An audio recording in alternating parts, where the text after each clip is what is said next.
Hey, Raiders Nation. We are diving deep into the latest updates on the Las Vegas Raiders, breaking down the top candidates for head coach and giving you the grades you want to see. Today, we're going to go through both offensive and defensive candidates. And I want to be clear, I am recording this before the Texans and Steelers game. So if anything changes after this, just know that this is the snapshot as it stands right now. Fans have been asking me if I could start doing head coach grades similar to what I do for free agency and the draft. So that's exactly what you are getting today. We're going to assign A, B, C, D, and F grades based on my perspective. And yes, I'm a tough grader. A is exceptional, B is very good, C is average, D is below average, and F is a fail. I hope not to hand out too many FS today.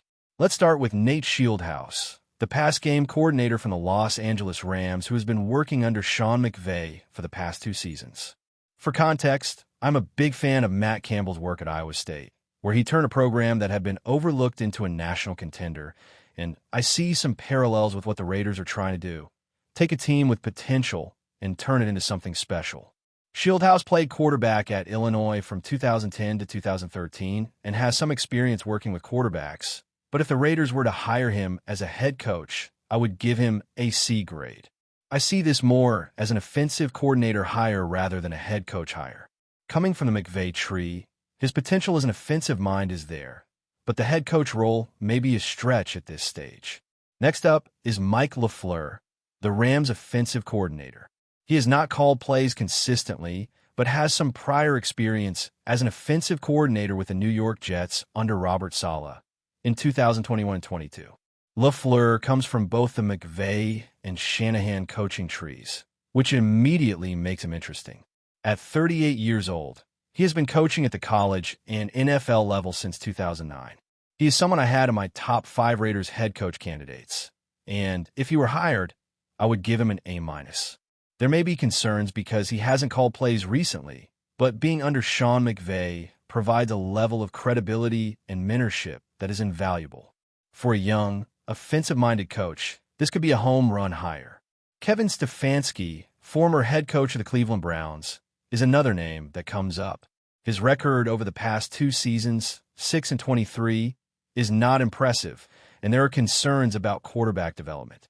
Considering the Raiders' current quarterback situation with Deshaun Watson, Joe Flacco, Kenny Pickett, Shader Sanders, and Dylan Gabriel, Stefanski might not be the best fit right now. Although he was a 2-time Coach of the Year, I would assign him a C grade for the Raiders' current scenario. He brings some experience and knowledge, but it may not translate into the rebuild the team is looking to undertake. Now, Clint Kubiak, the current offensive coordinator for the Seattle Seahawks, is someone I'm very excited about.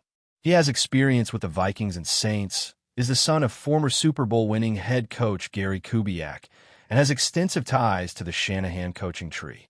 At 38 years old, Kubiak's approach aligns perfectly with the Raiders' current roster, featuring a young running back like Ashton Gentry and tight ends Michael Mayer and Brock Bowers. His offensive philosophy is an excellent fit, and I would give him an A+ grade without hesitation. In my view, Kubiak represents one of the most dynamic and forward-thinking options for the Raiders' next head coach, someone who can immediately implement a system that complements the players already on the roster. Matt Nagy is another name that is inevitably mentioned. He brings inside knowledge from his time as offensive coordinator for the Chiefs during their Super Bowl wins, but his head coaching stint in Chicago, 34 wins and 31 losses, had its ups and downs and ultimately ended with a very stale offense. For the Raiders, hiring Nagy would be an F grade in my view.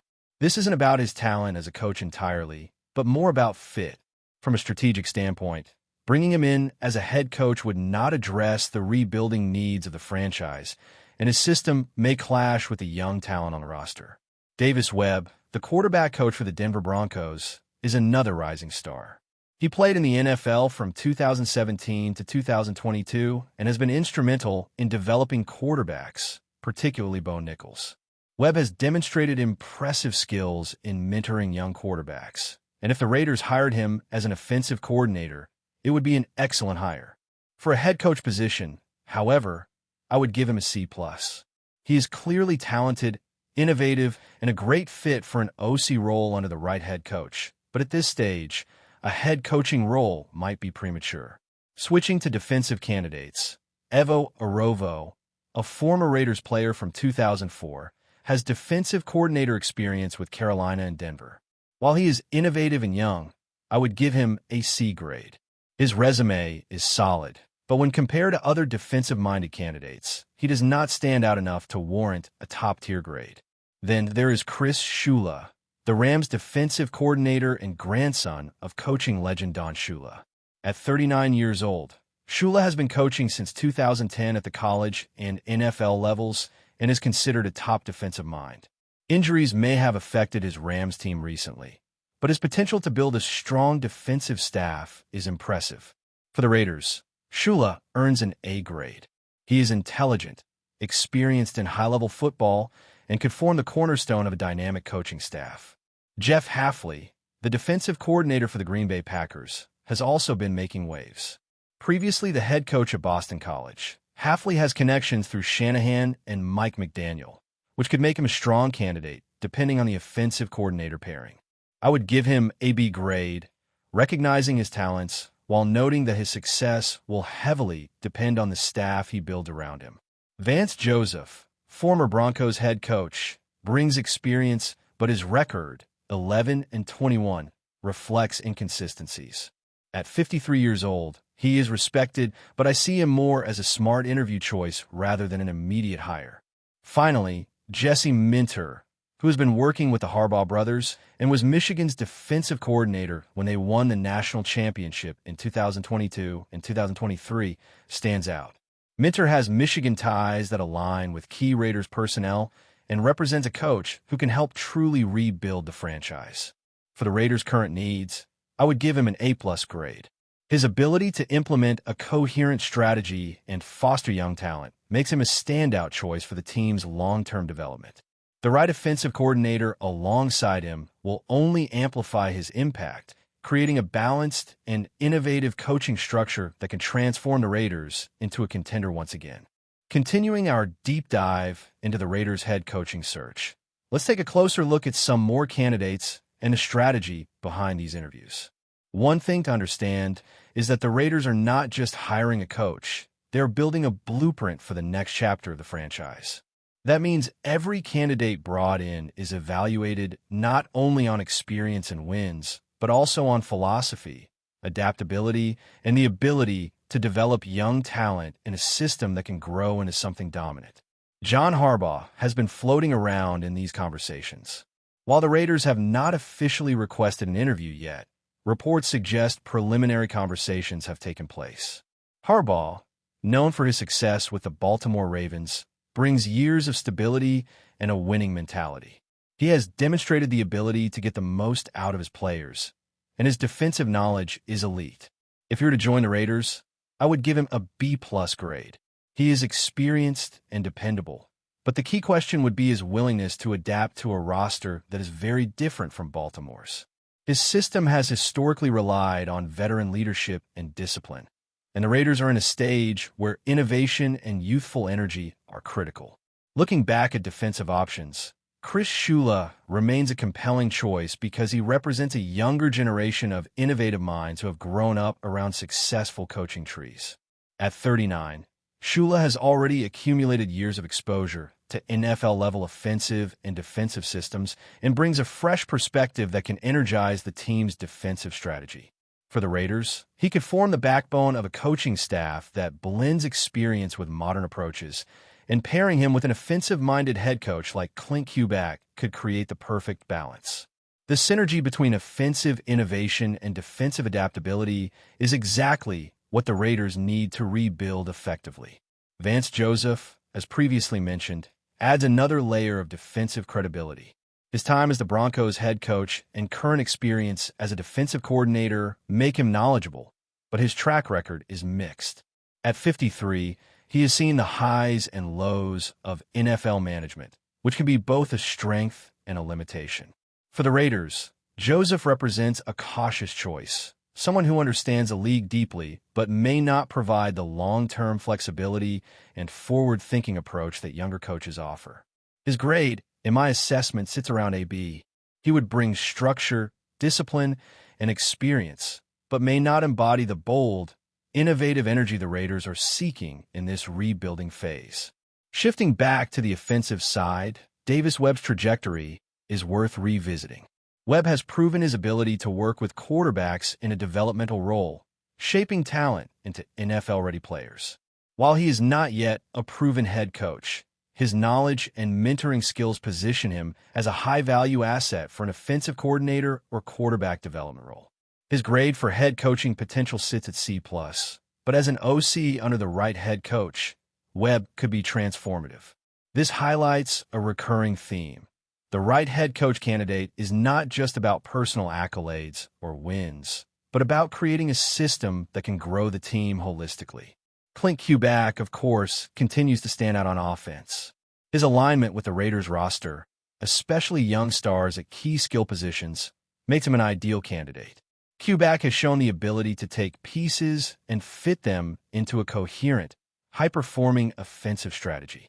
His A-plus grade reflects not only his technical expertise, but also his potential to establish a culture of innovation, accountability, and execution that the Raiders desperately need. In the current NFL landscape, having an offensive-minded head coach who can tailor the system to the players rather than forcing players into a rigid scheme is invaluable, and Kubiak fits that mold perfectly. Jesse Minter, on the defensive side, is equally impressive. His experience with Michigan, particularly leading the defense to a national championship, demonstrates his capability to develop schemes that maximize talent and adjust dynamically to opponents. Minter's Michigan ties with key Raiders personnel, such as coaches and young players, provide a level of familiarity and philosophy alignment that can accelerate the rebuild. For the Raiders, hiring Minter represents not just a coach, but a long-term vision for the defensive identity of the team. His A-plus grade reflects his ability to implement strategic thinking while nurturing the growth of young athletes, which is crucial for a franchise that is rebuilding from the ground up. Jeff Hafley remains a candidate worth noting because of his diverse experience and coaching tree connections. Hafley's tenure with the Packers and prior experience as a head coach at Boston College show that he has both leadership and defensive insight. His B grade reflects a solid, dependable option that could succeed if paired with the right offensive coordinator, but perhaps lacks the ceiling or innovation of someone like Minter. For the Raiders, it comes down to finding the perfect blend of creativity, leadership, and adaptability. Hafley offers many of these qualities, but may not be the franchise-defining choice. Evo Orovo, though younger and innovative, provides a unique case.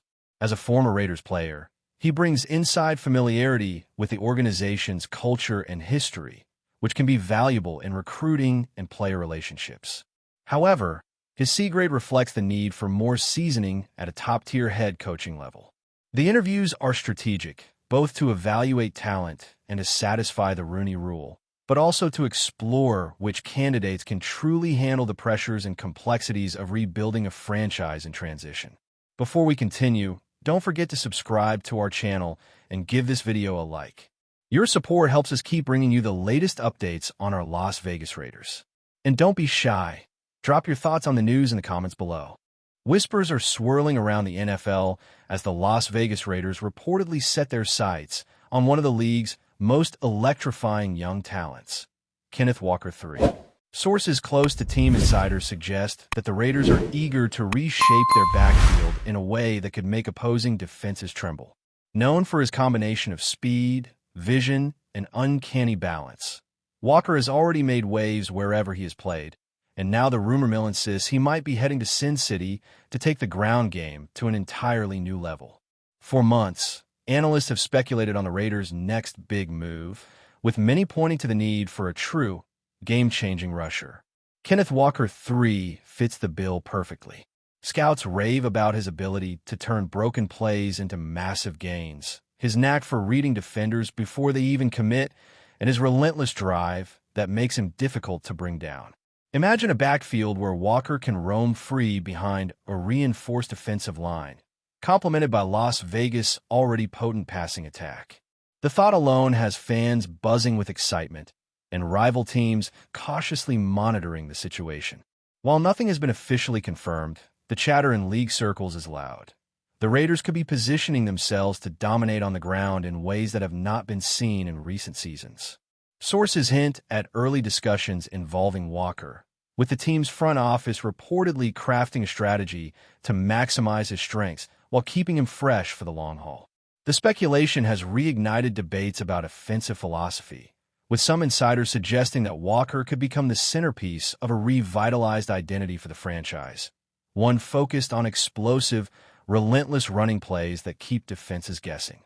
Of course, the story remains very much in the rumor stage, but the mere possibility of Kenneth Walker III donning the silver and black has sent shockwaves through the NFL community. Fans are already imagining highlight reels of breakaway runs, defenders left in the dust, and a backfield finally capable of controlling games from start to finish. Should this speculation materialize, the Raiders might be about to make a statement not just in Las Vegas, but across the league. A new era of ground domination could be on the horizon, and Kenneth Walker III may be leading the charge. That's it for this update. If you enjoyed the video and want to stay updated with exclusive news about our Las Vegas Raiders, be sure to subscribe to our channel and hit that like button. We can't wait to hear your thoughts in the comments. See you in the next video.